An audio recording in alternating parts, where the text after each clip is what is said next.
here we are. Welcome to another episode of the Dog on It Trucking Podcast. My guest this week, Mr. Chris Atkinson. How are you, my friend? I'm great. It's great to be on here. It's going to be fun. You and I haven't chatted in, I got to think, a couple of years or maybe longer.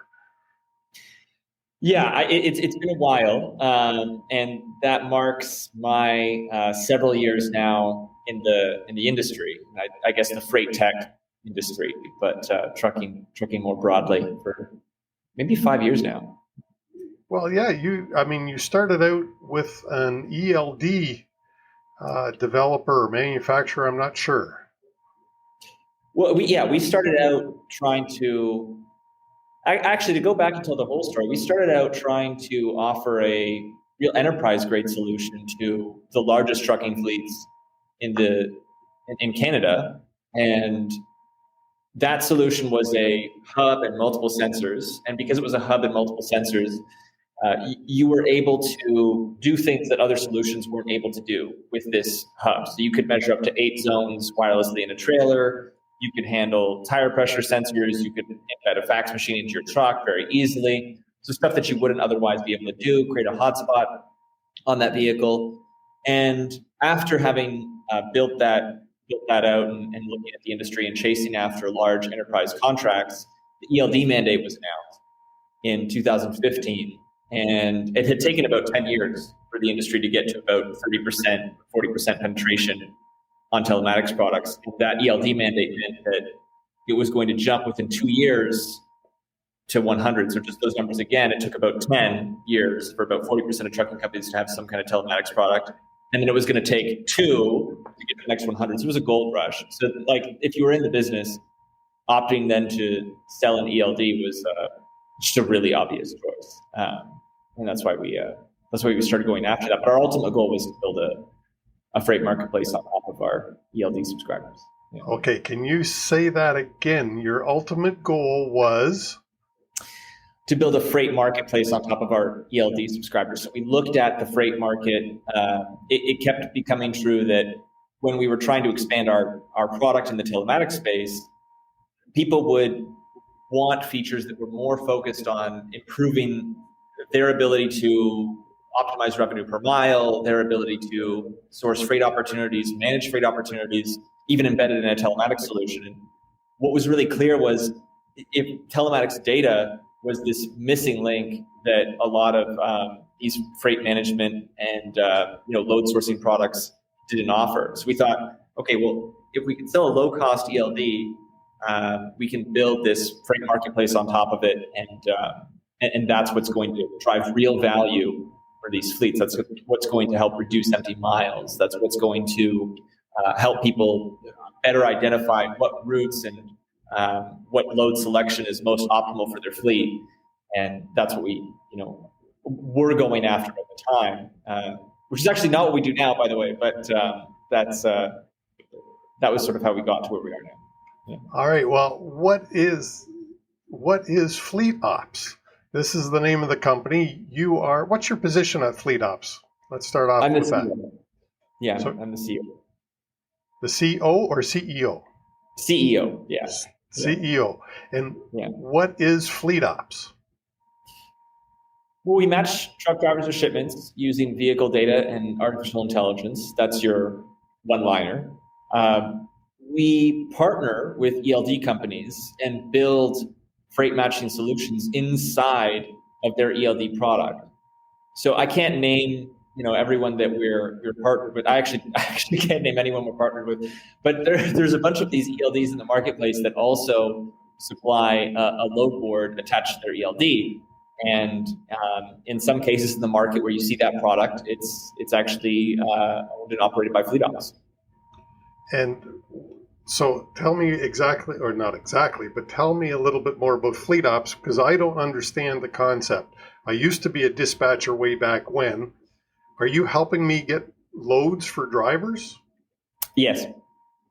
So in fact, if you look at the suite of load board products, so if you look at like a load link or a DAT, what you might find as a dispatcher is okay, so you're sitting down at the beginning of your week, you have 20 trucks, and you've got 30 loads that you have to move this week across those 20 trucks, maybe more, maybe less.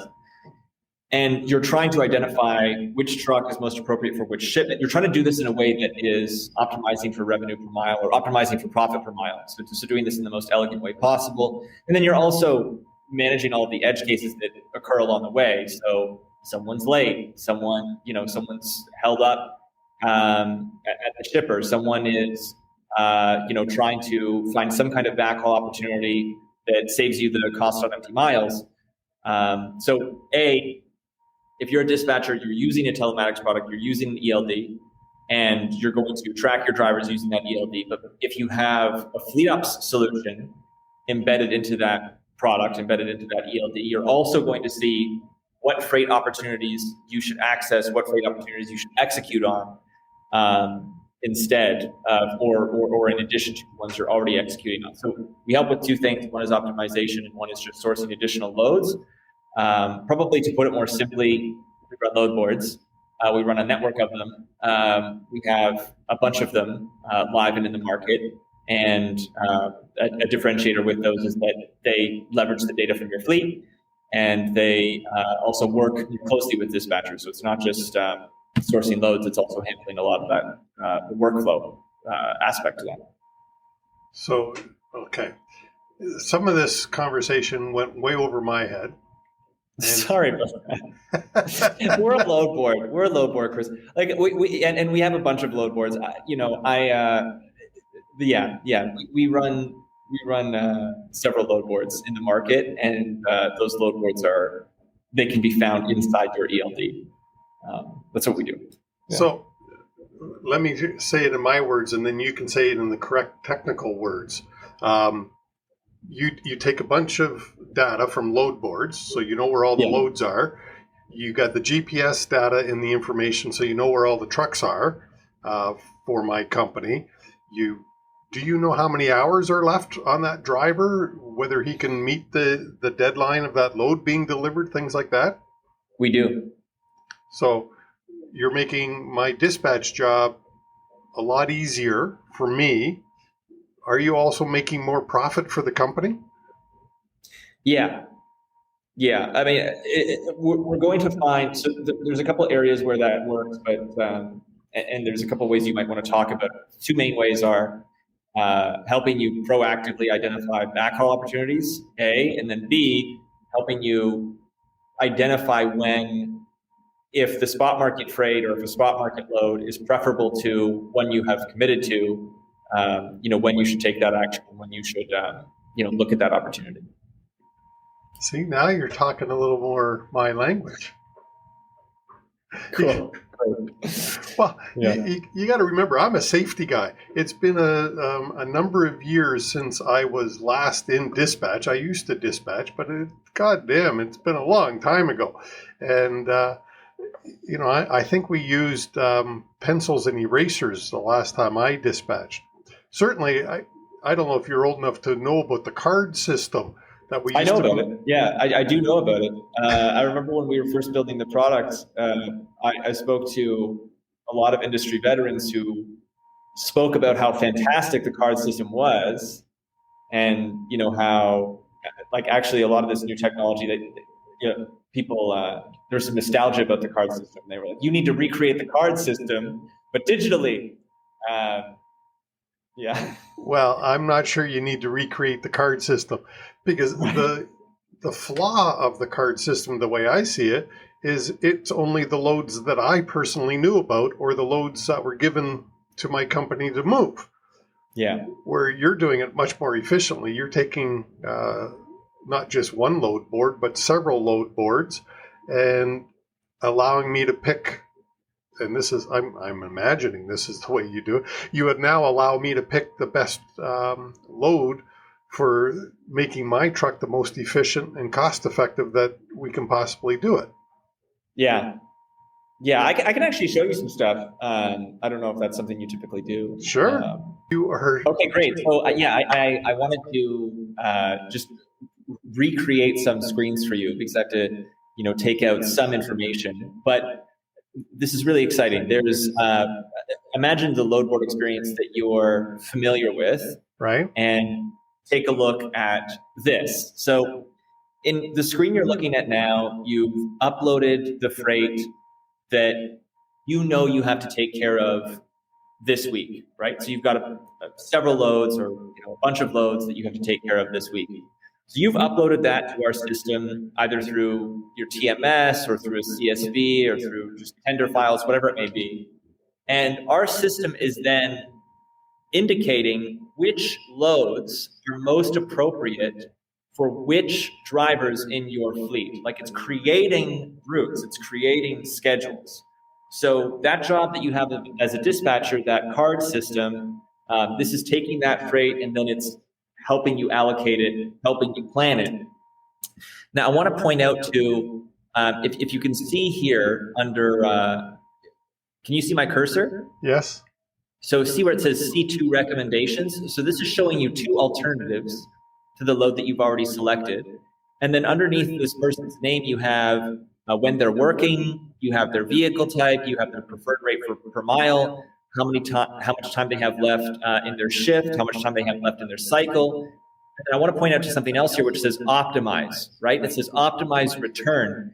Now that means this particular driver in your fleet, they, generally speaking, want to come home as often as possible. So you're not optimizing for following the money, you're optimizing for some sort of return trip. I want to show you a couple other screens here. So one is you can move different drivers to different sort of lanes or different schedules. And then here, you're seeing the ability for you to just select and approve what loads have been built out by this sort of optimization system. And here's sort of the load board part. So if you look here, you have a backhaul that's empty, right? You can click that section and then you're going to bring up several different load options from the open market on the right-hand side that you can then select. So then you can very easily fill in what are those gaps in the existing schedule that are going to just improve operations for the fleet. So we're using ELD data, we're using fleet data, we're using your existing shipments to help you plan, but also to help you identify what opportunities in the spot market exist. We're sourcing those for you, and we've got a lot of great partners, actually, I'm not even sure which of our partners I can mention. LoadSmart is one of them. LoadSmart is one of our partners that I can certainly mention. And some of the other large digital brokerages that you would be familiar with, we can, you'll find that freight in our system. So a lot of what you do, I call it white label or brown paper bags.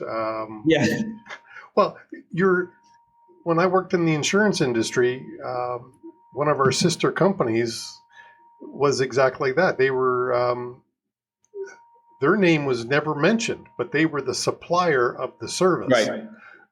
So FleetOps is similar in that you're supplying the service, but you are integrating with different ELD providers. Are they your main source? Yeah, that's right. So ELD providers were white labeled. And then on the other side of the marketplace, the broker side of the marketplace, were FleetOps. Like, we go to market and we sell our services, and we sell this aggregated capacity package to brokerage firms. Yeah. Okay, so if most of my listeners and viewers are trucking companies, so if I'm a trucking company and I wanted to take advantage of FleetOps, what would I have to do? You would have to be using the ELD of one of our partners. You'd have to be using one of our partners' ELDs. Like, you wouldn't be able to access FleetOps, at least today. Maybe this will change. But you wouldn't be able to access FleetOps as FleetOps. You'd have to be using one of the products. So I would phone my ELD provider and say, do you have access to FleetOps? Well, it's white labeled, so they wouldn't necessarily say that they can or can't give you access to FleetOps. But one thing you should do if you want access to these features is tell your ELD provider that you want access to FleetOps. They won't tell you if you have it or not. But if you want access to it, that's one way to get it for sure. Yeah. Well, I mean, if I was the ELD provider, if I had an alternative to it, because as a salesperson, I would say, well, why do you want such an item? Okay, well, here's our solution. Right. They're not going to say, hey, this is FleetOps. They might. Yeah. But as you say, you've white labeled it so that they don't have to. They are offering the solution. That's right. That's right. So, yeah. What? There's only one. I'll say, like Keep Trucking's load board experience is Keep Trucking's load board experience. Like we have nothing to do with it, and that's also sort of just an indication of the fact that this is more becoming table stakes. Like a lot of ELD providers, if they're not thinking about building something out like this, I think that they probably should be. It's going to reduce your customer acquisition costs. It's going to increase your retention and your lifetime value of your customers. And we also have lucrative revenue splits with every ELD provider that we work with. So it's a great package to take advantage of. That's going to help ensure that you remain differentiated in the market and competitive in the market. Well, I mean, we both know that trucking companies don't typically make 10, 20, or 30% in profit. So anything that adds to the bottom line is huge in trucking. Yeah. There's a magic beans crisis in trucking. Say that again. There's a magic beans crisis. It's a magic beans crisis. So I think a lot of trucking companies have been sold the magic beans, like this is the solution that's going to solve all your problems, multiple times. And for that reason, it's really hard for a trucking company or a dispatcher or any operator to look at a new solution without any level of skepticism. To those folks, I say, being in Toronto has been a huge advantage for us. We've been able to recruit some fantastic AI engineers from the University of Waterloo. We've got access to really valuable data. But still, that may or may not be enough for you. You just have to try it out. But I think the main point I want to make here is it's nice to say that you can add that value, but you've got to prove it. We welcome the test, but we also know that there's a very healthy level of skepticism in this market because there's been a lot of vaporware and sort of less than fantastic technology solutions in the market, for sure. Oh, well, I mean, not to compare this to an ELD solution, but there's been, most recently, that's the most recent thing I can think of is the ELDs, and it's been terrible. Yeah. There's been some outstanding ELD suppliers, and then there's been way too many other ELD suppliers. Yeah, I mean, what is self-certification, right? Like that's ludicrous, and I think it's caused a lot of problems for a lot of people. And you're seeing more enforcement now, which is good, but there's a ton of ELDs out there that they don't have the required backing to ensure that they're able to prop up the customer support that a lot of these drivers need and prop up the efficacy of this solution that a lot of drivers need. And that's challenging if you're in the market. Your strategy, if you are operating one of those ELDs, is to sell it at low cost. And if you're a driver and you're price sensitive, then that becomes a very obvious decision for you. And it's going to be true in many cases that low-cost solution is fine and that it works really well. But there definitely are some operators out there that are, providing something that is going to be less helpful to you. Yeah. Well, it'll be interesting when the Canadian mandate comes in and all the ELDs have to be certified to do what the government wants them to do. So, Yeah, well, Canadians love regulation, so I think it'll be. I think it'll go different for sure. well, it's going to be fun. But so FleetOps, what else I've never heard of this service before. What else should I know about how your service, even though it's white labeled, how can your service assist me? Well, I want to touch on another thing, which is one way we look at the market is about like democratizing access to freight. So if you're a trucking company that doesn't yet have access to some of the larger brokerages, if you're not yet onboarded with them, if you're not yet familiar with them, if you don't have a relationship there, we will, forgive the term broker, that relationship will help you get onboarded with them, will help you gain access to that freight. And another great thing is a lot of this more valuable freight that you would be seeking in the market, you'll find in these applications. So just the opportunity to source it is important. And then another critical thing is our ability to make recommendations. So we're using this data to help take that cognitive load off of the dispatcher a little bit and help identify when, where, why you should select an opportunity.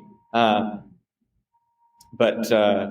than that, I try to keep it simple. Like we're a low board, we're a good one, we're easy to use, and we've actually done some work to make it fun to use, which we haven't seen some of these other systems do, and we'll also help you plan things out. Like we're a great tool.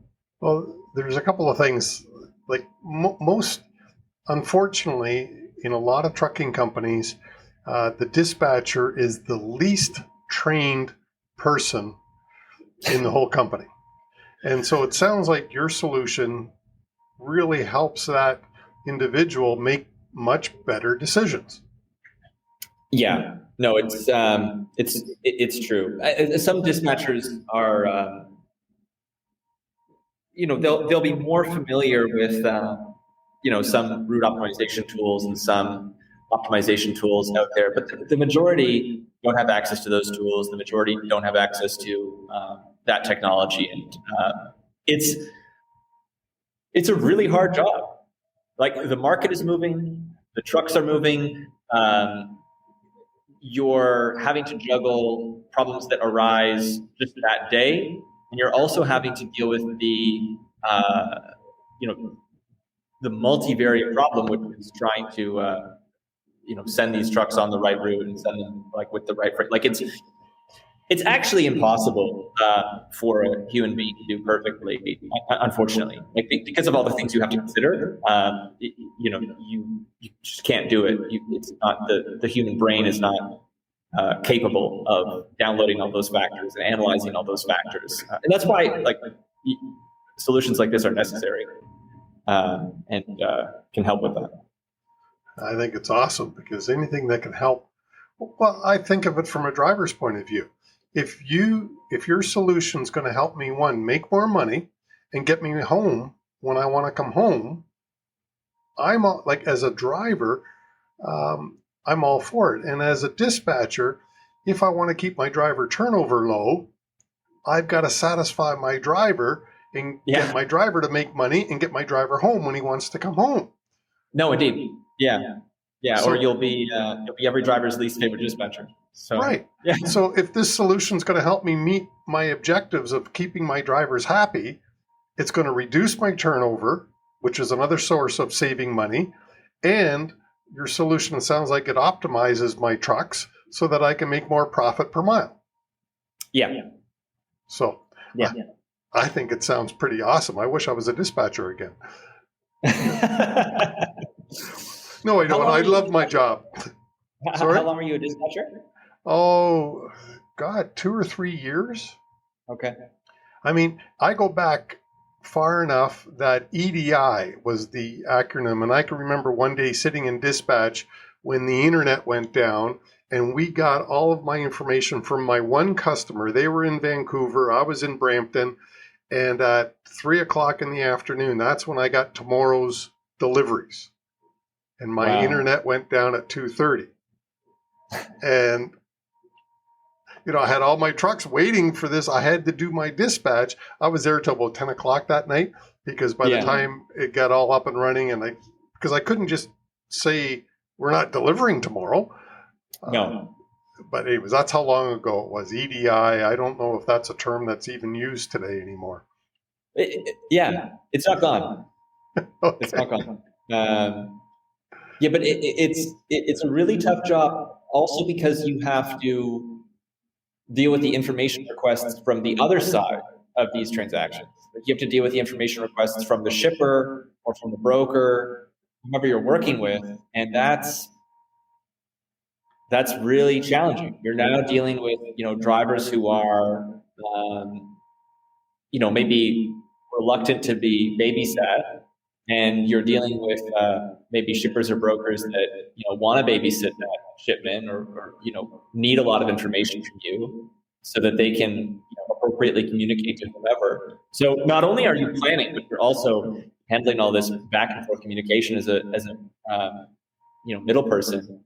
And like with the solution like this one, I should mention, like you're also handling that, just the ability to very quickly and easily send updates, the ability to quickly and easily handle back and forth documentation, like all of that stuff. Well, it just sounds like would help me as a dispatcher do my job, because we know in trucking things happen every day. Indeed. My load gets canceled. Well, I planned on that. I built my whole route for this driver around that one load, and all of a sudden it's gone. How do I satisfy my driver now? Exactly, yeah. And you're on the hook for that, right? It's 100% your fault that load was canceled. Yeah. It always is. Yeah. Chris, anything else that you want to have out there in the world?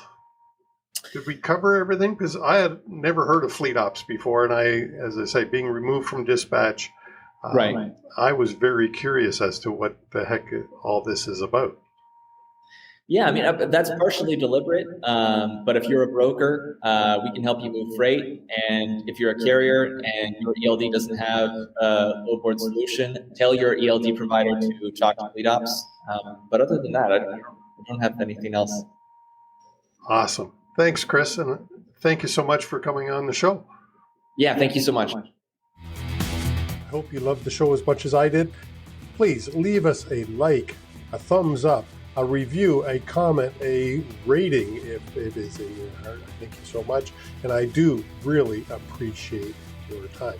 And join us again next week for another exciting interview.